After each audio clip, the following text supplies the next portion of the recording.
If your home is listed for sale, your agent most likely, and your agent certainly should, be requesting feedback from the agents who show it about what their opinions were about the property.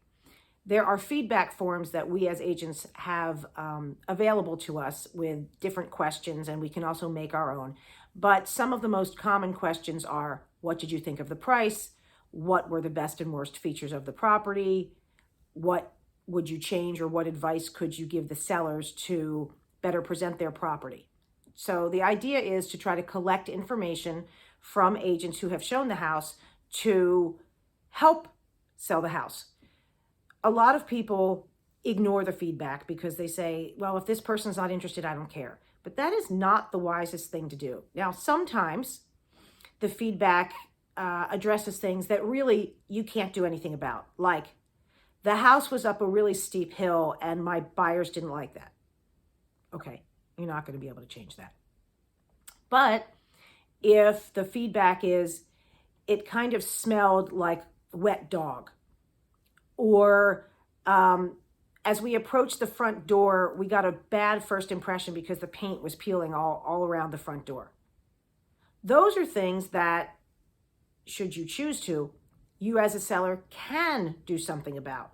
And maybe it will increase the appeal of the house. So do make sure that your agent is asking for feedback. And my recommendation is to have that seller, to have your agent share that feedback with you. So again, even the things you can't do something about, if it comes up again and again and again as an objection from prospective buyers, you may need to consider that while you can't change it, you may have to adjust the price because it is such an issue and it is one that can't be changed. So for example, I had a listing that everyone kept saying the same thing about it. It's dark. There aren't very many windows, and it was a city property. On one side, it's across about a 3-foot alley from another building. So there's really very little light.